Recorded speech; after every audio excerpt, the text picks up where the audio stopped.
when the time comes.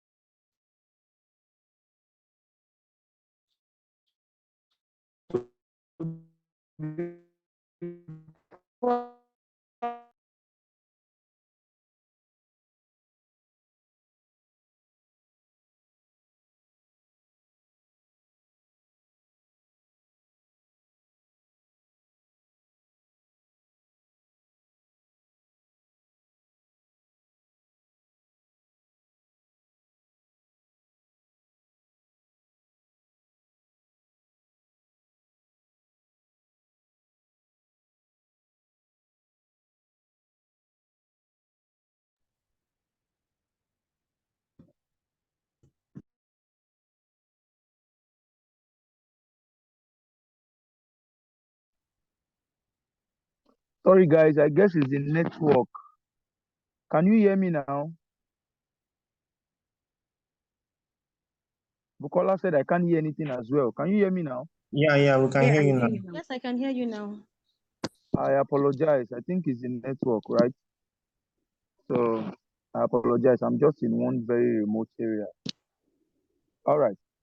So I said I just need 5 people to just volunteer. Tell me your name and maybe what you do. Just 5 people. Yes, Right. just 5 people. Good afternoon, sir. Good afternoon, speaker. It's All right, one please go ahead. having you here, Miss.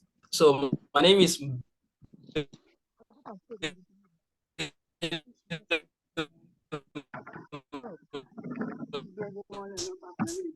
What do you say your name?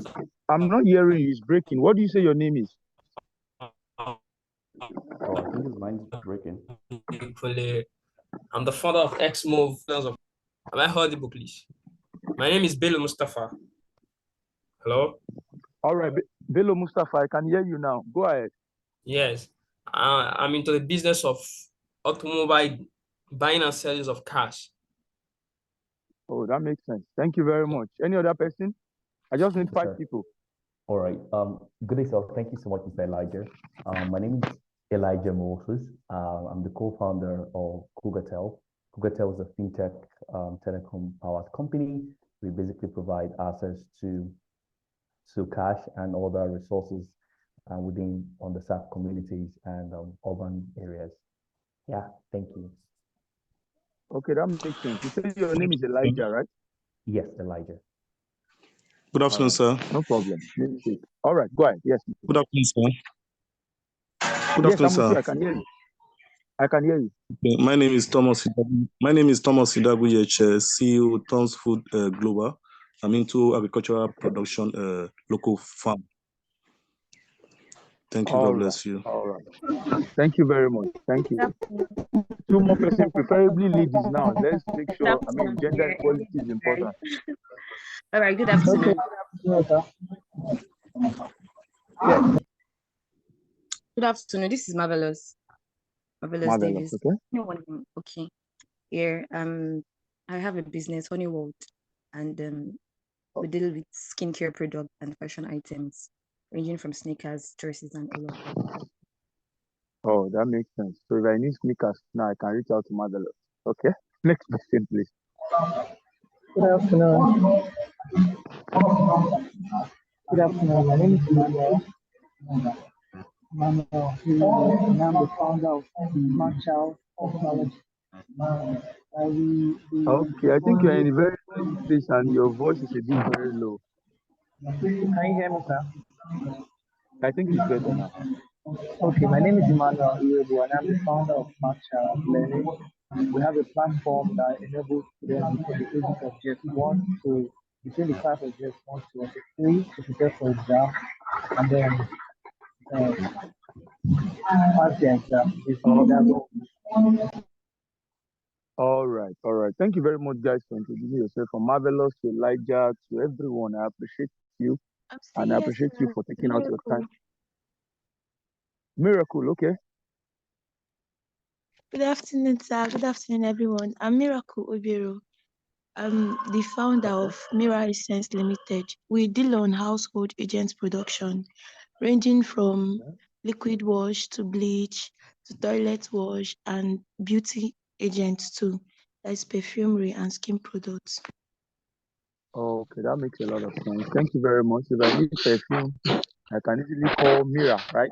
All right, guys. So thank you very much for your time. I mean, it's nice having you guys. Why am I asking this? That's the first thing. Someone will ask me, why is he asking what we do on our names? Because, I mean, what we are about to talk about now is accounting for small business. I want to be sure that everybody here owns a business. Not only that, apart from the fact that everybody here owns a business, I also want to be sure that if I ask some of you now, since you started this webinar, I don't know if if you have had a time where all of you come together and introduce yourself based on what you do, because you never can tell we need your service or whatever business you are into. So it's always important that there should be a time where you guys can come together, exchange contact. Oh, I do this, I do this. Somebody mentioned sneakers now. Maybe after now, if we have conversation beyond now, I can get to know if I need sneakers, I can do this. Or somebody who mentioned automobile now. Maybe after now, I feel like, oh, let me get a car. I can reach out to the person. So it's important to always reach out to. So I'm safe to conclude everybody here have one business or the other. So the question now is accounting for small businesses, right? So when you come to, I'll just go straight to the point, right? And we have about 3 words here because I'm someone who likes to break things down, even to the very, very language. I mean, someone who have never done accounting before will understand, right? So the question we want to ask ourselves is, what is accounting? What is a business? Now, when you know what a business is, then you cannot define what a small business is. And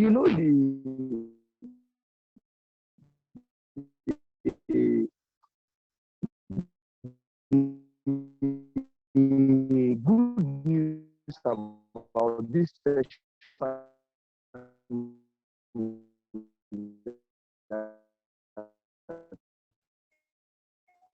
I will not just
no longer here.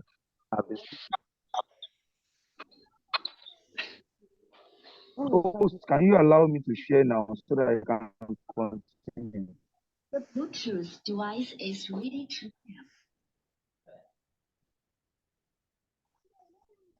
Okay.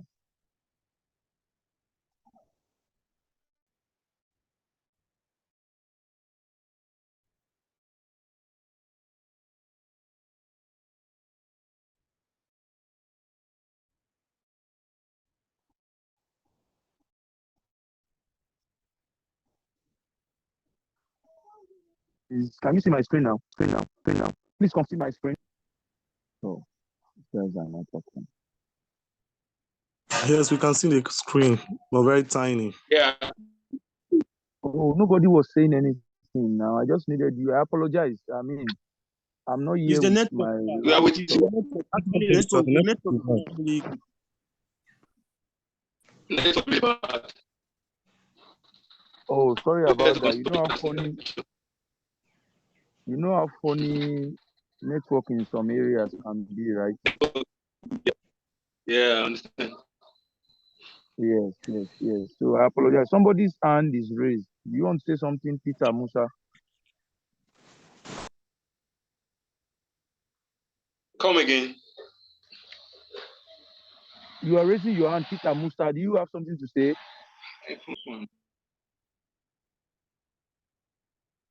Okay, please, guys, can you hear me now? Can I go on? Sorry, please. Okay.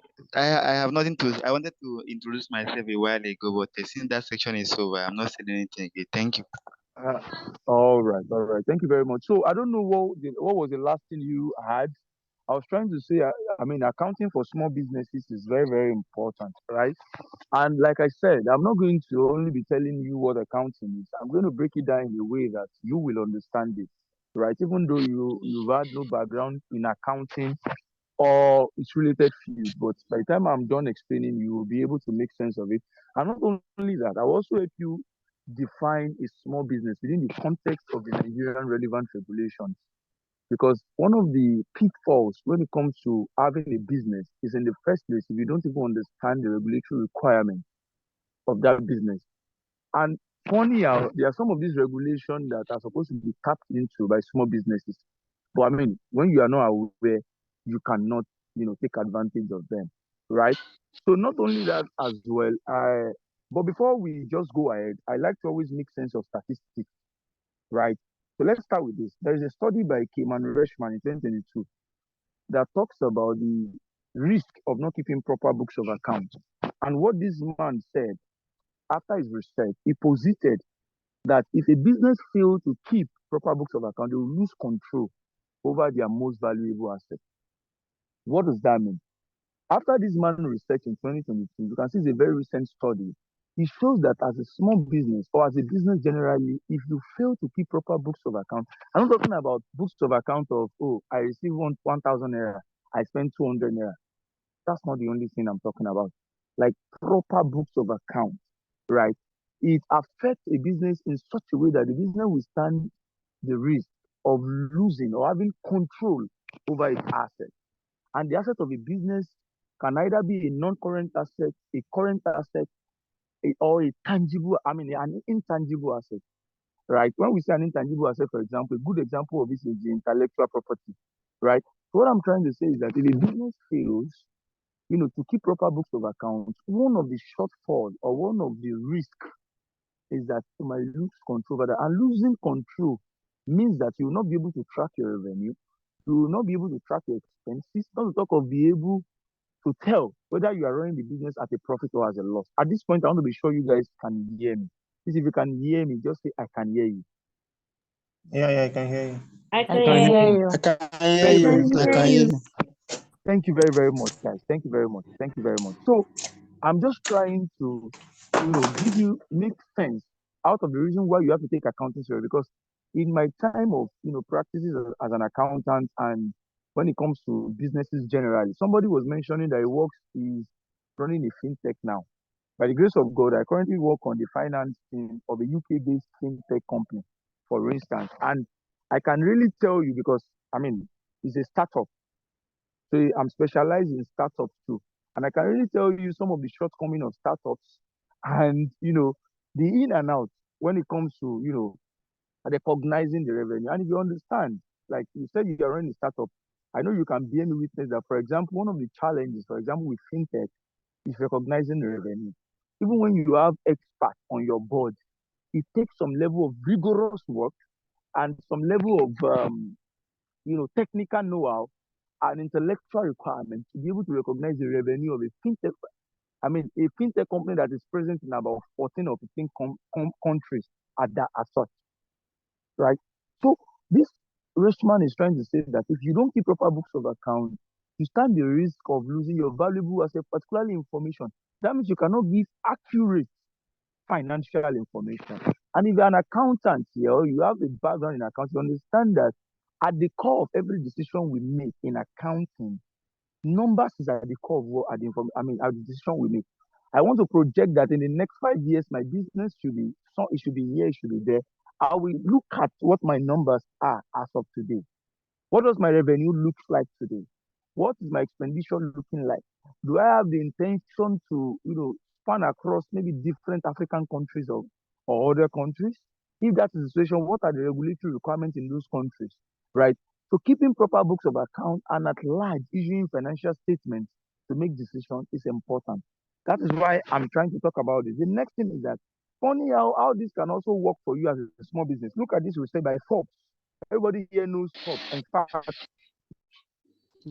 yesterday they released about 100, most powerful women in the world. They either own a business or they are directors, director generals, and maybe chairmen or chairlady of, or chairperson of different multinational companies. I mean, and it's an accolade for us to have one of our Nigerians on that list. That's Dr. Ngozi Kojo, who have and need to be on number 87. The list was released yesterday. I'm just trying to say that everybody here knows pop and how reputable they are when it comes to statistics and some other rankings. So in their research, retail business are expected to take place online, meaning that every business has presence online. And not only that, in fact, as it is now, if you're a business, regardless of the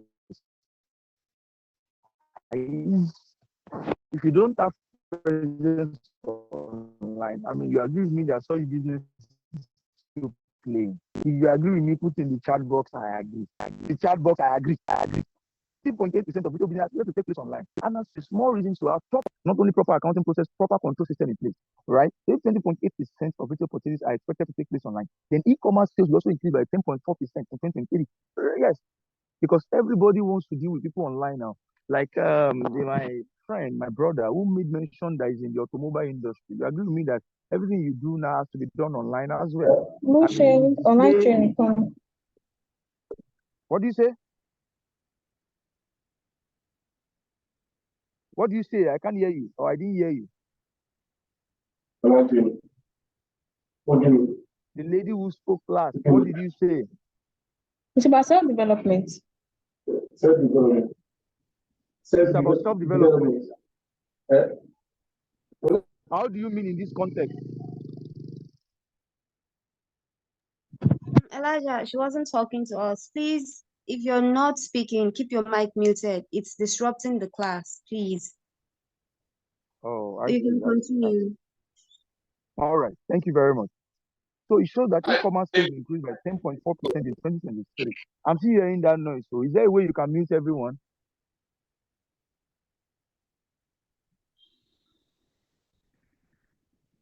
From here, it's showing that everyone is muted. All right. Thank you very much. So e-commerce sales will increase by 10.4% in 2023. Right?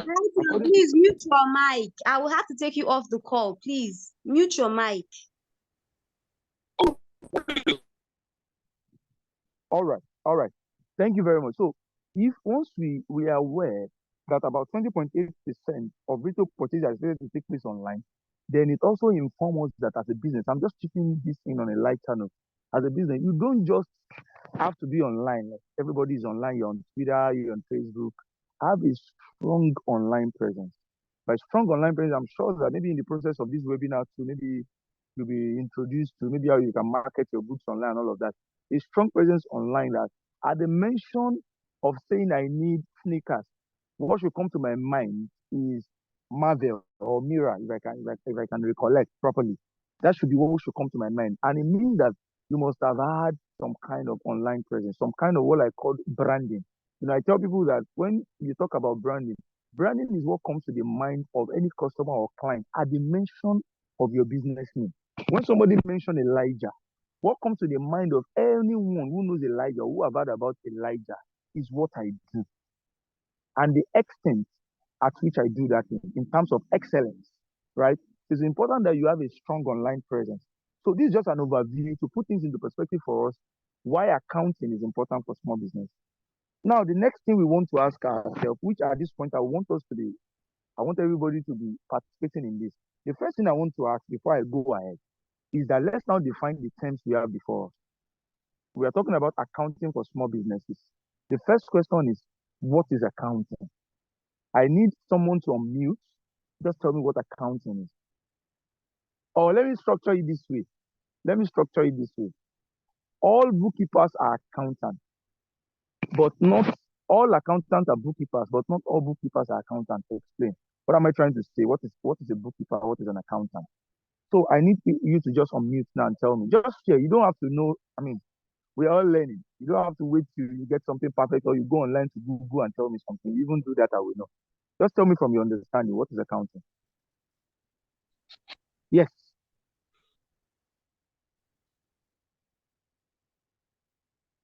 What is accounting, guys? How many people are here? They are not in the kitchen cooking Yes, noodles. we are here. Ability to be Okay. able to account for whatever you have in your hands or whatever is placed around you or something like that.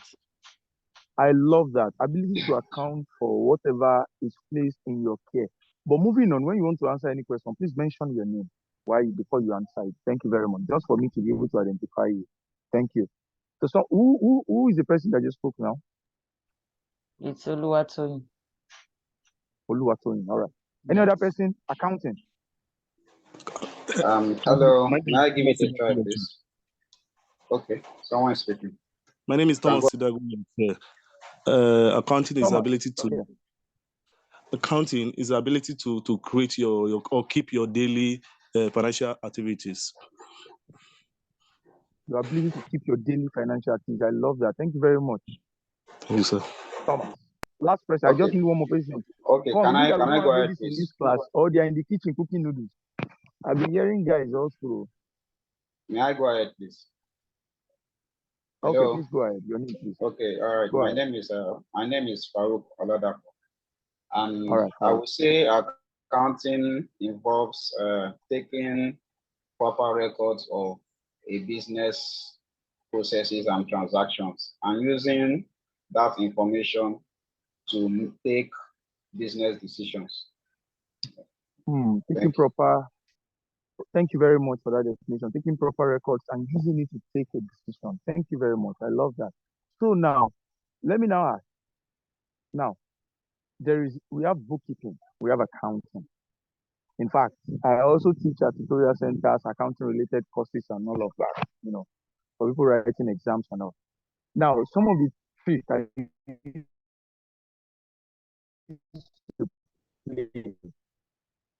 is that all accountants are bookkeepers, but not all bookkeepers are accountants. Explain. Can somebody help me here with this definition? We are all correct. Can somebody just throw more light on what I just said? All bookkeepers, all accountants are bookkeepers, but not all bookkeepers are accountants. Explain. Just talk. You don't need to check it somewhere. Yes, you're rubbing mine. Anybody? May I speak, please? May I go ahead, please? Hello?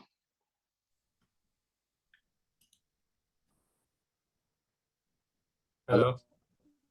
Hello?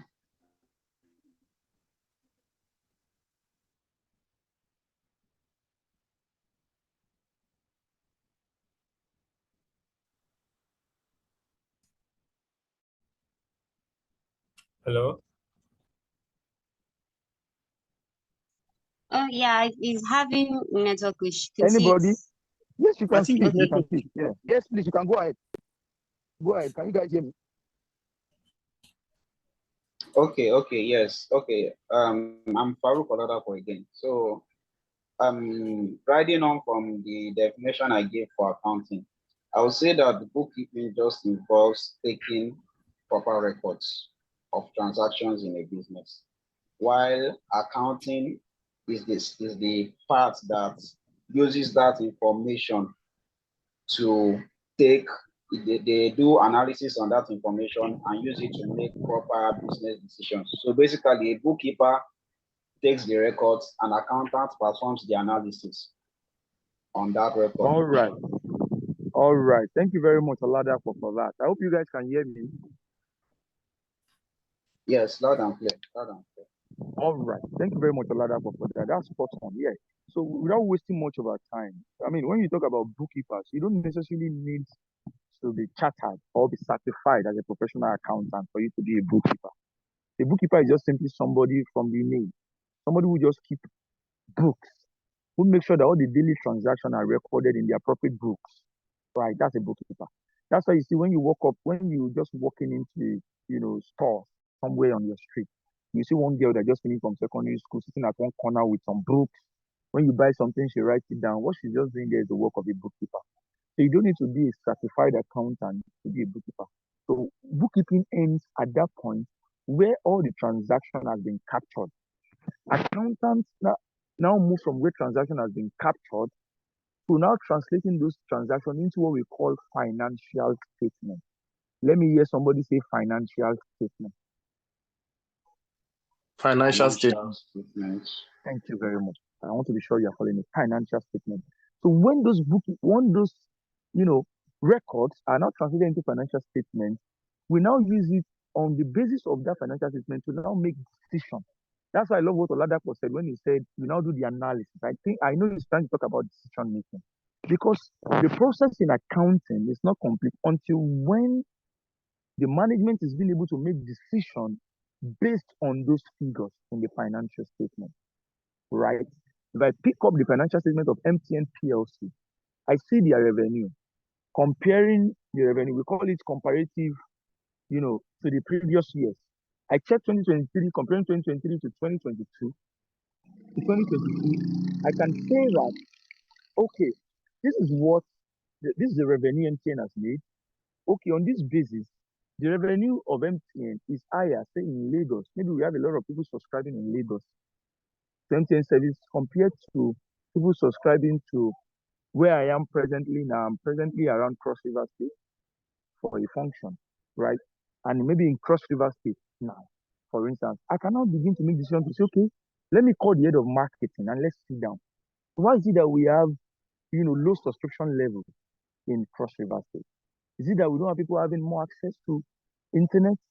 That's why they are not subscribing. For example, where I am, for instance, now, MTN network is not very strong.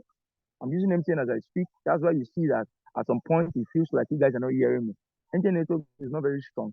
So maybe people living around this place could now say, okay, if MTN is not very strong, I don't have any reason to buy MTN SIM. It's typically a waste of money. So as a result, they will not subscribe. And if they don't subscribe, what happens? Revenue from MTN from subscription revenue for that year will decline in Cross River, and it's going to affect the overall subscription revenue in the whole, in all the 36 states, including SPT. That's the 7 states where MTN is operational. Guys, you understand what I'm saying? I'm trying to bring you into financial statement analysis, where we can now sit down to say, okay, what can we do? Okay, let's move into Cross River State. Let's make sure we have more maps around to make sure that people can, get connectivity. Or can we have an initiative in Cross River State where we can share maybe smartphones that are cheap? At least when people have smartphones, we can tell them that for you to have access to this smartphone, it comes with an MTN SIM. And if you don't use that MTN SIM, that phone will not work. People will come out because they are not paying for the phone and the SIM. People will come out in their numbers to get their phones. Do you guys understand what I'm saying? Let me be sure somebody is following. Just tell me we are following. We are following. Thank you very much. So, are you understand the analysis now? That's how it works. That's what accounting is. And why I'm doing all this explanation is that it will also help you guys by the time I'm done with this session. When it comes to how you can access grants, you know why some of you are applying for grants and you don't have, you are not successful at applying for it. Because some of the things you'll be asked is your, what I call, there's a word we call it in accounting, something that is not an extract, yeah. Yeah. So it's not your full financial statement, but some of the requirement is the extract to show that even over the years you have started your business, say 2-3 years, to show that, every dime that comes in is being accounted for. What does your expenditure look like? What is your growth potential like? That's why I can say that, for example, if you're applying for Tony Elumelu Foundation, which I'll still talk about all those grants. So the Elumelu entrepreneurship grant. When they sit back to look at your application, these are some of the things they check to see whether you are worth that grant or not. So that's why this session is important, and you have to pay rapt attention and make sure that you learn as much as you can, right? Even though you have to employ someone to help you, keep all these books to pay your financial statement and all, but it's good as a business owner to also have an idea of how this thing works. And I'm sure that is why you have this initiative where we come on board to train you guys on how these things work, right? So that's accounting. That's the definition of accounting, and that's bookkeeping. Having said that, let's now move on. What's now business accounting? If you know what accounting is, then business accounting will not be an issue. We are combining business and accounting. What's a business? A business is anything that anybody ventures into. In fact, don't let me call it anything. I will call it an economic event. Yes, because when you are speaking from the perspective of an economist, you don't just see anything. You see an economic event. When you something is an economic event, it means that that thing is legal. That means anything you do that is not legal within the context of the law, we don't regard it as a business. Maybe we say it's just a syndicate, maybe a group of people trying to maybe do something. You understand what I'm saying? So a business is an economic event or any legal venture that you have someone or a group of person going into with a view to providing goods or service, meeting customer needs, importantly, and making profit. I stress meeting customer needs because beyond accounting, I also take sessions for optimization amongst other things. Business that is not at this, that the motive, the mission, the vision, the objective, the goal is not around meeting the needs of the customers genuinely, that business will not survive. Write it somewhere and write my name. I'm telling you from experience, that business will not survive. I don't want to share the amount of money you have in that business. It will not survive. Because at the end of the day, when your customers are not happy and your customer experience or your customer relationship is not taken very seriously, and I tell you that business is not going anywhere. I mean, I have virtually, at this very young age, I had virtually worked in, mentioned most sectors in Nigeria, but very, very few have not worked. And it's still a plan that before I'm 40, I'll be in those, sectors. If we talk about the telecommunication sector, I've worked with StarTimes before. In fact, as a customer experience agent. And that particular experience made me understand why the business will not thrive when you play with meeting your customer needs. It's important. So when you talk about business, you cannot do without talking about ensuring that the customer needs is at the focal point. It's at the center of what you do. It's good to make profit. I mean, for you to stay relevant, you need to make profit. For you to stay in business and all of that. But if profit is the sole reason why you have a business, I tell you that business will fail, right? So when you talk about business, I've told you, is a venture anybody go into, I mean, an economic event, that the goal is to make sure that you meet customer needs and also make profit, right? It's important to do that. So what's now business account? So business account is all about gathering and analyzing financial information on your business activity, recording transactions, and producing financial statements. I have to tell you, the end product of accounting, right, or bookkeeping, let me say it that way, is that you produce a financial statement. I'll still tell you what financial statements are and the breakdown of financial statements in the course of this session, right? I hope you are with me. If you are with me and you are following, unmute and say we are following. We are We are following. following. Okay, we are following. Thank you very much. The next question we now want to ask ourselves is, what is a small business? I need you to pay rapt attention here because I'll be defining small business for you, where most of our businesses fall within the context of the Nigerian law, so that you'll be better informed. And so that when any issue arises, maybe in the course of your business, you will be in a position of someone who is well informed about the business is running. I tell people, anybody can be a CEO. Maybe by virtue of my experience, you see people come, I'm a CEO of this, I'm a CEO of this, good. But you will be an big CEO if you don't know everything about your business. In fact, you may not need to know everything. I used to tell people something. I say, you may not know everything about something, but know something about everything. It's important. You're running the business, don't say, me, I studied engineering in school. and I'm running an automobile, anything around automobile fixing cars, call me. When it comes to finances, don't call me. No, that business will not fly. Remember, you may not know everything about something, but know something about everything. Know something about all these areas of your business, and that's why it is important. What is small business within the context of CAMA? What is CAMA? CAMA is Company and Allied Matters Act. Company and Allied Matters Act is a law that governs the registration, the business, and the winding up of every businesses in Nigeria. As long as that business is registered in Nigeria, it is deemed as if it is a Nigerian company. That's the section. That's what the section in CAMA says. In this section 10, can't remember. Any business that is registered in Nigeria, it's a Nigerian company. Whether or not the operation is in Nigeria. That means if your business is registered in Nigeria, even though you are operating in the UK, you are a Nigerian company. That's what CAMA is. CAMA is Company and Allied Matters Act. We used to have it, let me give you the trajectory. We used to have it as Company and Allied Matters Decree, sometimes in 1990. In 2004, it became CAMA, 2004. Of course, you know the difference between decree and act. I don't need to say that. In 2020, you now have Company and Allied Matters Act 2020. And that's the most recent act, and that's what I'm taking this session with. What is a small business according to Company and Allied Matters Act? A small business is a private company limited by shares. That means for a business to be called a small business, it has to be a private company. What is a private company? A private company is a company that is not quoted on the Nigerian Exchange Limited, what we used to know as the Nigerian Stock Exchange, but became Nigerian Exchange Limited in 2021. Nigerian Exchange Limited PLC. So any business that is registered on the floors of the Nigerian Exchange Limited is known as a company, a public company.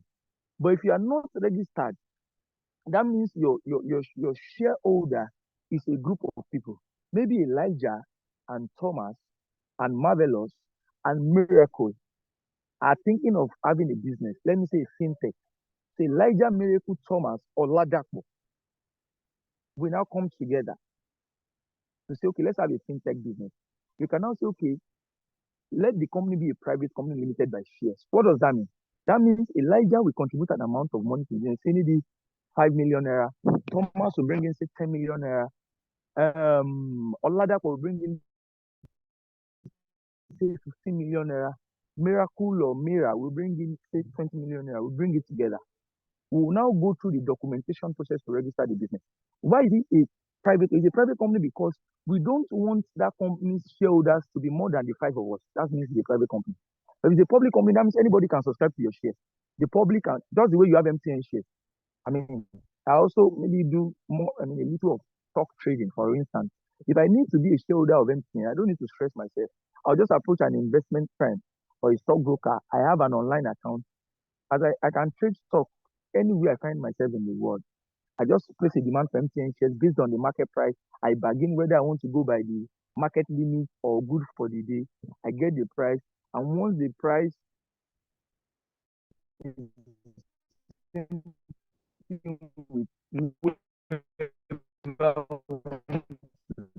sell, I get the shares.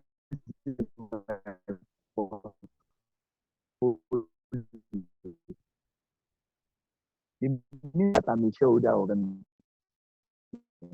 Anyway, the same way I want to get the shares of Apple, I can be a shareholder because all those 5 contributions, 5 billion from Elijah, take it to say in our memorandum of association. We have time, I will talk about that because some of us may like to register our business. We call it MO association. In the association, and we add together all the amounts we have gathered, say 30 million naira. That amount will now be, that's what we are using to start the business. It will now be converted in form of a shares. That shares will now be allocated to every one of us. You know, say Elijah, we have a share to the tune of the 5 million naira he contributed. Oladapo, we have share to the tune of the 10 million naira he contributed, and so on and so forth. If you are following me, say we are following you. We are following. We are following you, sir. Thank you very much. Thank you very much. I love that. So it's a private company that is limited by shares. What CAMA also say for you to be a small business is that the company does not have any foreign shareholders. What does that mean? For you to be a small business, you can see when I started, I said Elijah Oladapo. If Oladapo is a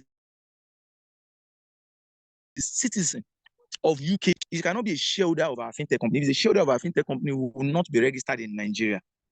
It means that one of our shareholder is of what? Is of a foreign descent. It's not a Nigerian. So you cannot enjoy, because there are some privileges for small businesses. I propose, maybe that's the reason why we have that clause when our lawmakers were trying to revamp CAMA 2004 to 2020 to define what is small business, because there are a lot of benefit for small businesses, which I will also dive into, if not today, maybe tomorrow, right? So I hope that is clear.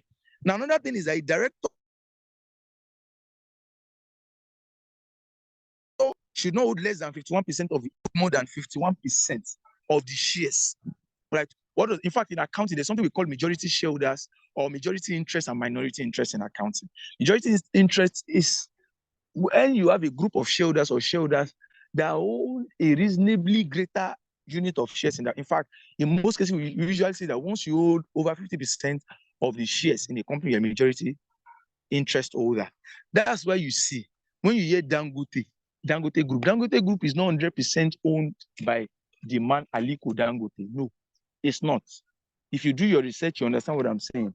Why we call Dangote is because he has the majority interest. What does that mean?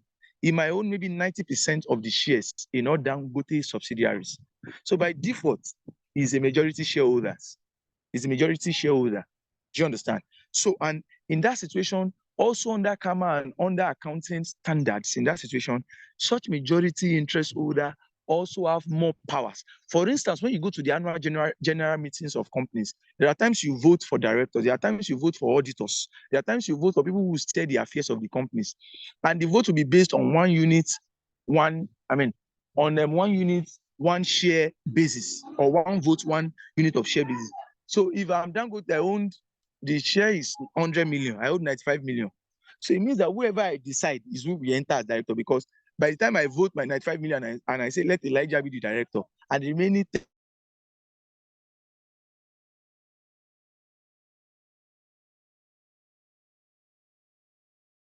what that clause means, that you must own more than 51% of his share. No, is that none of his member is a government or a government agent or a nominee. For you to be a small company, to enjoy the privilege of a small company as entrenched in CAMA 2020 and Finance Act 2019, 2020, 2021, and 2023, which I will also talk about in the course of this session, if not today, maybe tomorrow, you will realize that you need to make sure that one of your members is not a government or a government nominee. This interesting part is usually a place that I usually say a lot of questions. This next one. For you to be a small company, you must have a turnover of not more than 120 million naira. That means once a turnover is like your sale, your net sale that you make. That means that in an accounting year, that's 1 year. If your turnover is not up to 120 million naira, you are still a small company. You enjoy the privilege of a small company. In the eye of the law, you're a small company. You enjoy the privilege of a small company. If your net sales in a year is 1,119 million and 99 naira, you are still a small company. If it's still 120 million, you are still a small company. But once it exceeds 120 million, even if it's 120 million and 1 kobo, you are now you have now graduated to the next phase. The companies we call medium companies or medium enterprise. We'll get there and you understand better. And the last but not the least is that for you to be a small company, you must have a net asset value of not more than 60 million naira. What's a net asset value? A net asset value is trying to talk about the stake in that business. The net asset value in some cases, sometimes we can, if you look at by virtue of the statement of financial position, you can state that what you usually know as balance sheet, you can say that the net asset value is invariably equivalent to the shareholders fund. That's the amount you have in the business. If it's not up to 60 million naira, you are still a small business. And the Nigerian law avail you a lot of privileges to annex the benefits, right? I hope we are getting something. If you are getting something, just unmute and say, I am following. Honestly, I'm following, but I have a question, sir. I love that. Honestly, I'm following. But you have a question. Okay, let me see if I can take that question quickly. Yes, please go ahead. I know you are speaking to the recent adjusted karma, which is regarding this issue of 120 turnover. Is it the shares or the turnover itself? Because I have a friend of mine that we're discussing that yesterday.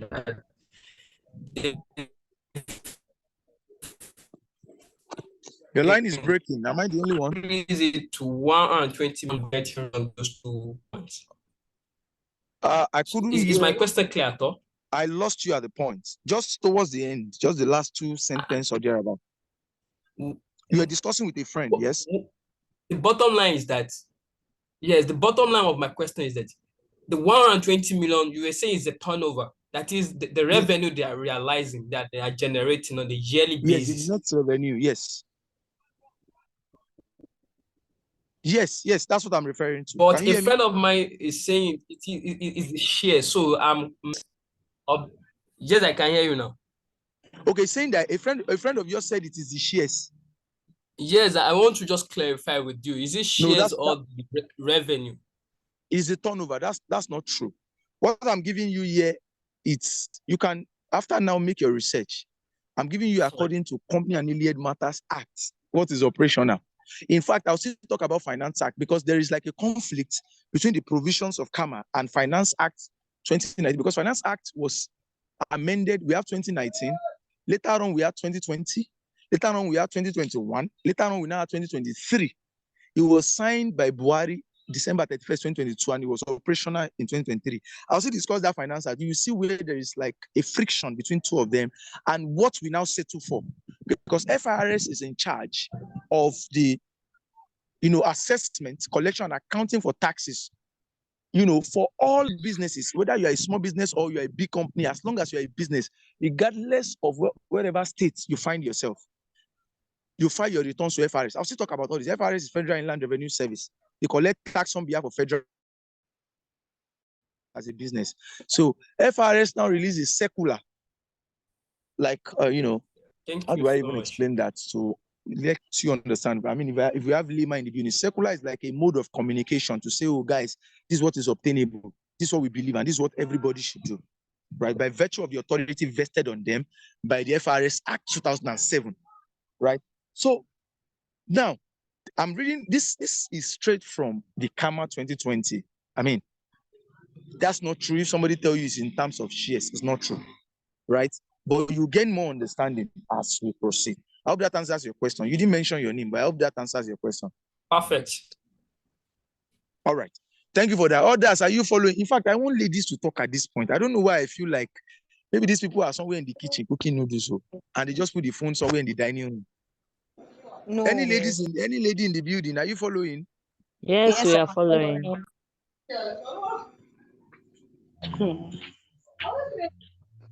Yes, now we are following. We're here. I am following. All right, guys, can you hear me? Yes, loud and clear. We are following. All right, thank you very much. I'm sorry. Somebody was just trying to call in. That's some of the disadvantage of using mobile, but that's what I just have to do at this point. I apologize. So now let's now go to Finance Act. What is Finance Act definition of that will help you to put your what's the right thing now? Okay, let me say it this way. The guy that asked the question now, that will also help you understanding now. What is Finance Act 2019 onward now saying about small businesses? Let's go. Now, Finance Act 2019, look at what small companies are. Finance Act 2019 now came to say for you to be a small company, your turnover is no longer less than or equals to 120 million naira. It's now less than or equals to 25 million naira. And what is the benefit as a small business? Because I used to say something that ignorance of the law is not an excuse. A lot of people don't have all this information. They just start and say, business. I mean, having a successful business is no longer only about passion alone. Say I have passion and you're only no. You have to sit down and make sure that you are well informed. Look at what Finance Act is now saying. Finance Act 2019 is now saying that, look, for you to be a small business and be recognized, your turnover should be less than or equal to 29 million. What does that mean? Your turnover should not be more than 25 million. Don't forget, Kama told us not more than 120 million. Finance Act is saying not less than 25 million. Now, if you now have your turnover not to be less than 25 million, look at the benefits you have. CIT means company income tax. That means as a small business, once your turnover is within this, you are not paying any income tax. As far as that business is concerned, every income you make, as long as your turnover is, you are not paying any company income tax on it. Any income you made, adjusted income, accessible income, you are not paying any tax on it. What we call tax holiday in taxation or tax accounting. TETDA means tertiary education tax. You're also not paying that nil. For tertiary education tax, let me quickly help you, because one thing I always like to do is when I'm teaching this session, I want to teach you as if I'm in an accounting class, a professional class where I'm teaching people. What is tertiary education tax? All of us here graduated from one school or the other, either a polytechnic, a university, or a college of education, as it were. And you would have seen on some building in your school, TET fund. If you have seen that in your school, while you were in school, just unmute.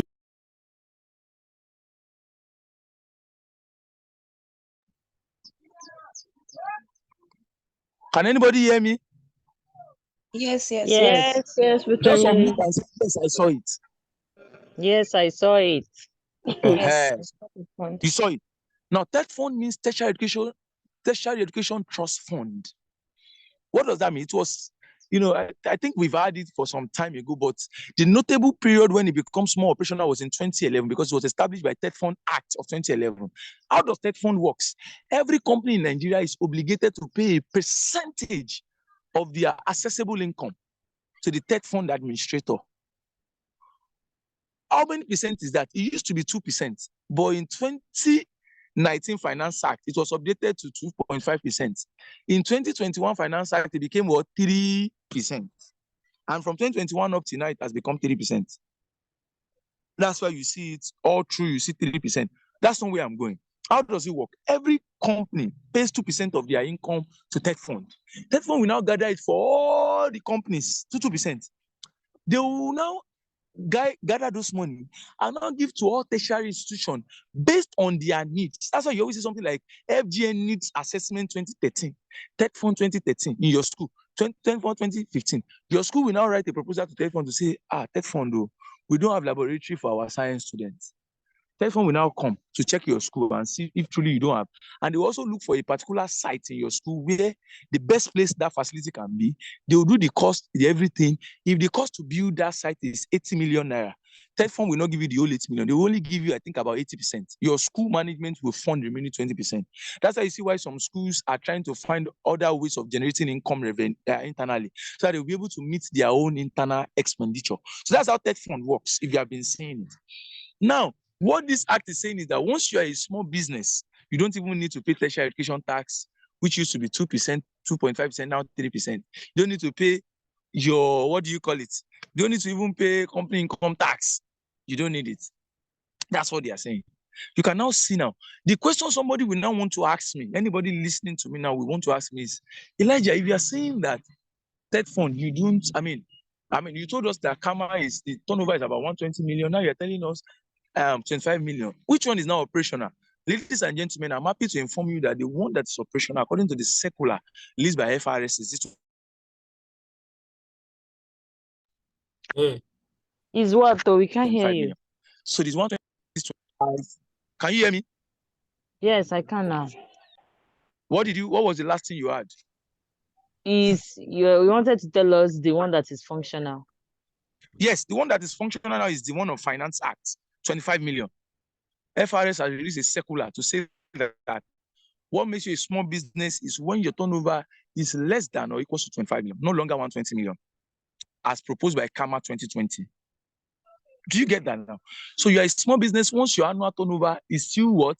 Within 25 million, less than or equal to 25 million in an aggregated view. And you are not entitled to pay tax, company income tax now. It does not mean you will not pay other tax. In fact, I'm not in a taxation class. I would have taken my time to tear apart some taxes, right? But we don't have that luxury of time because we will have to end this session soon, maybe in about 20 minutes. We'll end this session and we'll continue tomorrow, right? Same time. Now, so that's company income tax. I mean, you don't have to pay it. You don't have to pay tertiary education tax. You just be doing your business. When you make profits, you just use it. You don't need to pay any, amount as tax or any proportion of that as tax. I hope somebody is following. If you are following, say, I am following. I am following. I am following. I am following. Love this. I love the energy. Thank you guys for following. Thank you very much. So Please the accept next my thing, curiosity, sir. what do you say? Can you please accept my curiosity? Okay, were you the one Like, who asked the question the other time? like I feel like just to, yes, I'm the one that has the question the other time. So like now, if the small companies are not paying the CIT and the TET, I mean the tax for, so does that mean they need to file or not? This is Of just a course, you will simple file. question. You will file. I'll still get there. You will file. In fact, Okay, as long cool. as you're a business operational in Nigeria and you are registered under KAMA, you are entitled to file your returns. You will file returns. It is within the purview of the relevant tax authority, in this case FIRS. So now, when having looked at your returns, which include your income statement, that's what you used to know as profit or loss account. So now say, oh, this guy turnover is this. After they do their audit too and check everything to be sure, this guy turnover is not entitled to pay. You will not be charged anything. You will not see any notice because something notice of assessment. You will not see anything like NOA. They will not send you a mail to say, okay, your tax is this now. If they send you a mail, they will tell you they've checked your books and they are happy to tell you that you are not entitled to pay company income tax. That's it. You don't pay any tax. That's the meaning. But you file returns, of course. You need to file returns. Thank you. Because Thank you so much. everybody is supposed to have an account with the relevant tax. So in fact, you're supposed to have what I call TIN, tax identification number. Every business in the process of registering, you obtain that TIN. So that is unique to every business, your tax identification number. That if I want to check since your business have been operational from the relevant tax authority database to see if you have been paying tax, with that number, I can easily know that, okay, this guy has been filing return, this is what he has been doing, right? And you never can tell where that can haunt you.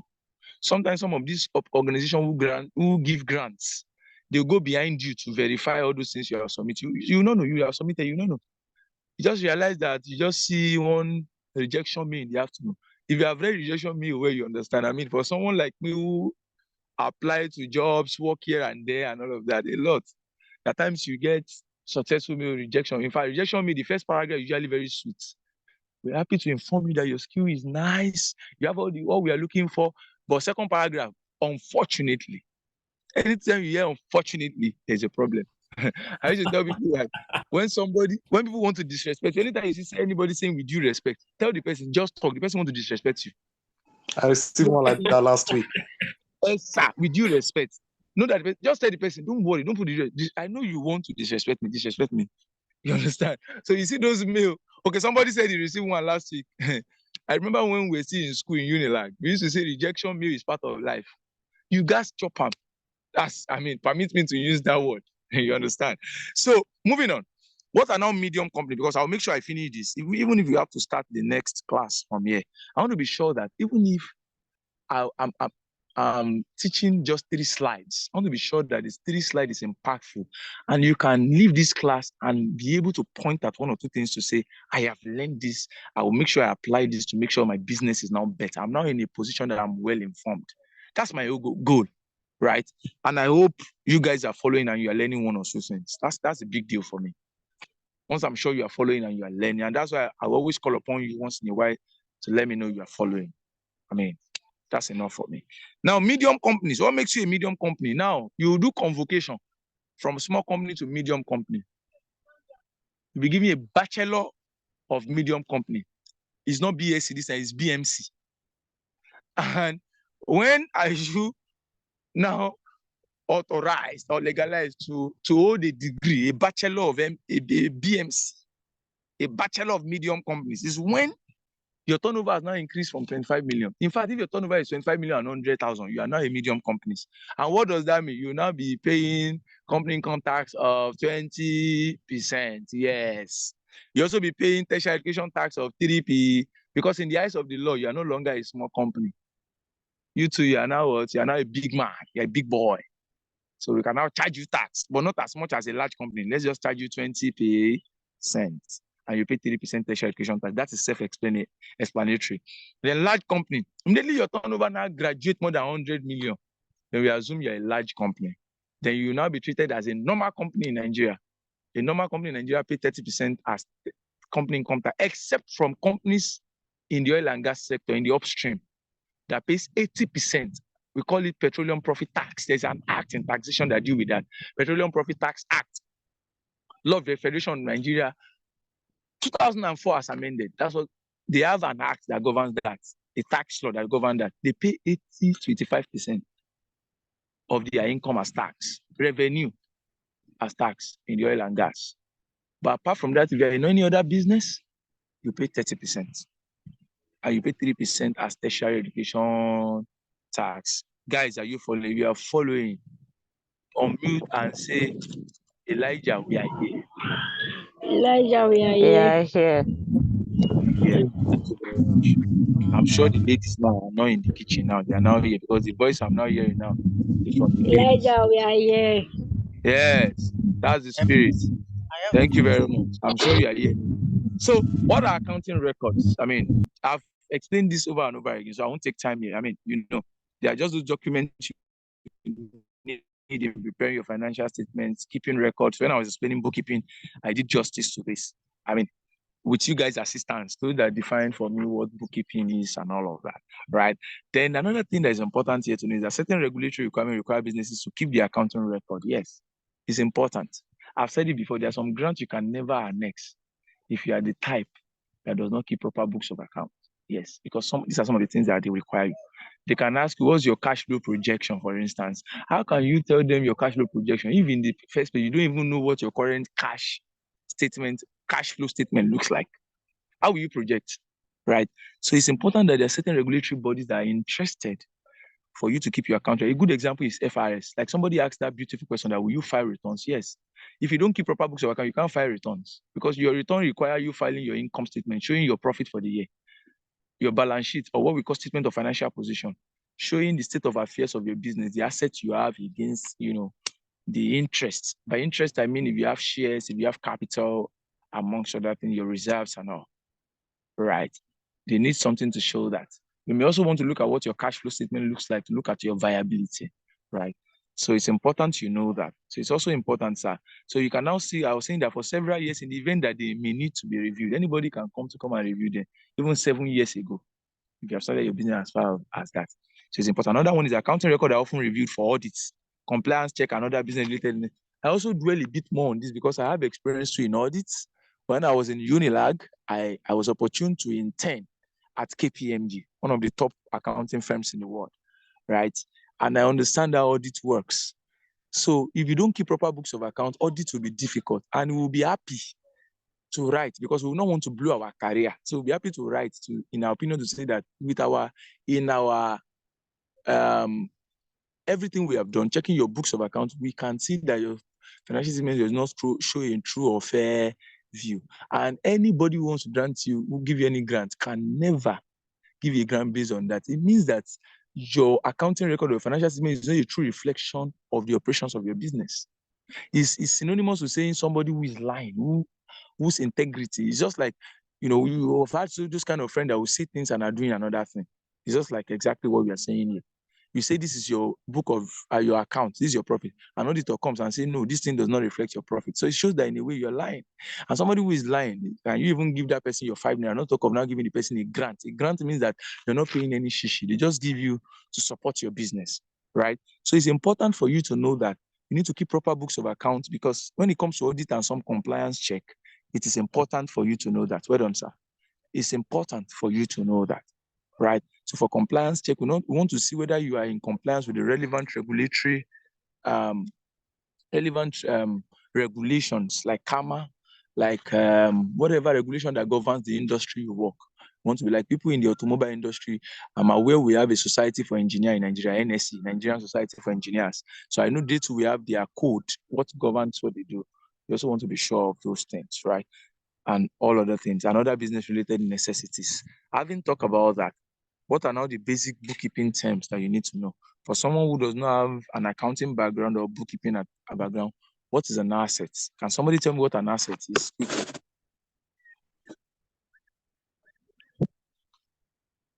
What is an asset?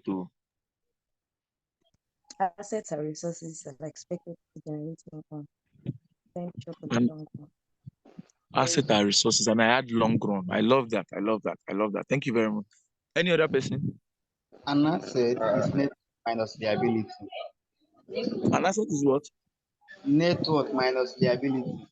Net worth minus liability. My brother, you decide to take me through accounting equation routes. Scholar. Okay. So what is an asset? Generally, let me define it for you as we define it as, everything we do in accounting is governed by standards, both in Nigeria and on the global scene. On the global scene, we have what we call International Accounting Standard, IAS. In Nigeria, we have what we call SAS, SAS, Statement of Accounting Standard. They have numbers and they are the set of rules that guide us in the preparation of our financial statement and in the recognition of certain items in the books of account. So generally, all the definition I have here is in a layman's language. That's why I'm not giving you some term and say you want to write ICANN or ACCA or you're a professional accountant. No. They are basic terms. Like, for example, what do I say an asset is? I say an asset is all item of a longer period of time from which future economic benefits is expected to flow into the entity. What does that mean? When you buy a computer, for instance, or a laptop for your business, when you are buying it, you are parting with the resources. That's your money. But that money you are parting with, you expect that the laptop you're buying will bring in future benefits to the business. Future benefits to the business means that you'll be using the laptop, to generate revenue. By the time you're using the laptop to work, of course, it's generating revenue. So an asset is anything, that is incurred as a result of past events. Let me define it like IAS now. Incurred as a result of past events, but from which future economic benefit is expected to flow into the entity. And when you talk about asset, an asset can either be a fixed asset or what we call non-current asset now, according to IFRS. IFRS is International Financial Reporting Standard. Non-current asset, that is asset that for a long period of time. The old name we used to call it is fixed asset, right? So what governs that? The accounting standard, international accounting standard that governs what we call International Accounting Standard 16, property, plant, and equipment. It governs the recognition of assets generally. On what basis will you recognize an asset in your books of accounts? What are the criteria for you to see something and say this is an asset to be recognized? And what methods do you use to recognize them? Whether it's on cost method or on revaluation method. I don't want to bore you with that since it's not like we have background in accounting like that, right? So you need to know that your asset is anything that, any resources that is relatively of a longer period of time, and you expect that after you have parted with resources, you expect that it brings in, a benefit for the organization. The next one is liability. Liability is any obligation that you owe to any other person, whether it's your friend, whether it's your brother, anybody. That's liability. And liability too can either be fixed or current. But I'm using fixed because some of you who did accounting in secondary school or who borrowed accounting as a course in university, you don't feel like when he's saying non-current, what does it mean? I'm still talking about fixed. I'm just trying to make sure I explain in a term everybody will understand, because that's my goal, right? So a non-current liability is a liability that, is expected to last for more than one accounting year. For example, if you go to a bank liability, because it's expected to last for more than one accounting year. But if you go and get an overdraft, for instance, and the overdraft is for 6 months, that will be recognized as a current liability, because it's expected that you repay the liability will only last within an accounting. An accounting year is 12 calendar months. It could be March to 1st March to 28th of February next year. It could be 1st of December this year to 30th of November next year. As long as it's 12 calendar month, no rule says that it has to be January to December. Only the government fiscal year, that is January to December. But any private entity can decide to start. You can decide to say you want to start your accounting year from your birth month. Nobody cares about that. We just want to make sure that it's a 12 calendar, and you have to be consistent using that year. If you have to change your accounting date to their provisions, right, in Finance Act, and you want to change, we call it change in accounting date in taxation. but I don't need to bore you with that. That's liability. Liability could include bank loan pay. Another one is income. Income is all the money you receive as a result of engaging in economic activity and from any other source. Anything you do, any money you increase from the sale of your goods plus from other sources, that is income. But when you talk about revenue, in most cases in the private sector, when you say revenue is usually traced to what you are doing, your line of business. When you talk about income, income could be revenue and every other ways money comes in for you. Maybe apart from, maybe if you're into automobile now, your major thing is that you maybe fix cars or you sell cars. So any money you get from selling cars will be your revenue. But any other money that comes in, say you service cars, which is not part of what you do, or you go and render private services to people, but money also coming from, or you have a in your building, maybe you have a building you use for your store, but you have a particular part of the building that you don't use, that you let out to get money. That will now be part of your income. So income is like your revenue plus any other sources that brings in money, right? The last one I'll talk about as we end this session to continue tomorrow, and I'll take few questions. Is expenses or expenditure as it were. Sometimes you call it expenditure, for example, in the public sector. Sometimes we call it expense. So expenses is anything that you incur, right? For instance, you want to make sure that you are connected to your clients. You subscribe for data. It's part of the expense. We call it telephone expenses. Maybe you have to move your goods from one place to the other. You need to get dispatch rider. We call those logistics expenses, or we classify them on a general name, transport and logistics expenses, as it were, or delivery expenses, as it were. So those are expenses. Anything you incur that is not of a capital nature. Not of a capital nature means that it's not expected for you to enjoy the benefit for more than 1 year. It's an expenses. Right? If you subscribe for 1 month, it's an expenses. But if you subscribe for 10 years, you cannot see that as an expenses any longer. It's capital in nature. Now that means you enjoy it for more than 1 accounting year. So you cannot begin to look at recognizing maybe an asset, maybe a fictitious asset, as it were. Right? It now depends on you. You can still decide to recognize as an expense or write it off. It depends on your accounting policy. Because the regulation, because IFRS is principle based, it's not rule based. When you say something is principle based, what does it mean? Something is principle based means that it allows for the judgment of the accountant or whoever is preparing that financial statement. That's meaning when you say something is principle based. When you say something is rule based, it means that I don't need your opinion. This is what you should do and follow it to the letters. So accounting standard is principle based. So it allows for your opinion. It allows for your technical know-how, your expertise, right? So if I can decide in my accounting policy to say that, okay, any expenses that is between 0 naira and 30,000 naira will be regarded as what do you call it? It will be regarded as, it will be written off in that year, as if the expenses was incurred in that year. Then no problem. But if otherwise, you assume that it's more than, if otherwise, then you can take it as a capital project. Do you understand that? So guys, I think I will stop here for today. If you have any question, please feel free to ask me. Thank you very much. Can anybody hear me? Can anybody hear me? Okay. Yes, Do you have a question? we can hear you, sir. We can hear you, sir. All right, thank you. Do you have a question? Yeah. All right, quickly. You mentioned something about what do you call it now? You are not audible. Can you be a bit more louder or audible, please? Okay, I was referring to Command Finance Act and how FRC not FRSU, FIRS, not FRSU. Sorry. Yes. For the Finance Act when it comes to taxations, but what of when it comes to every other thing like grants? Does it have when to it comes to what? Any other thing like grants? You have to go with Kama No. or you have Finance Act? Okay, when it comes to grant, of course, all these regulations I've mentioned, are binding on you as long as you are a small business. Only except from the one I mentioned now that you have FRS to come in to say, okay, let's do it this way. But they are binding generally on you. Do you understand what I'm saying? So when it comes to grants, of course, the grants anywhere in the world as a business, you have to file your returns.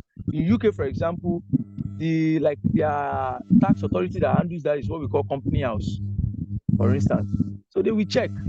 It's part of it. I mean, it's not about the regulation is binding on all businesses. So it's important that you do all those things so that when you apply for any grant, you will not even be surprised that some of all these international grants too, they also have their research. Now they've done their research. They know what they're trying to what. You can get to the because you mentioned. I'm struggling to hear you. I'm struggling to hear you. Oh, okay. I was trying to like make reference on valuation because you made reference of small, medium, and big distance, and how Okay. it is different from Kama and how it is different from the Finance Act when there is Yes. a revenue of 100 or 100 Okay. for small in Kama and for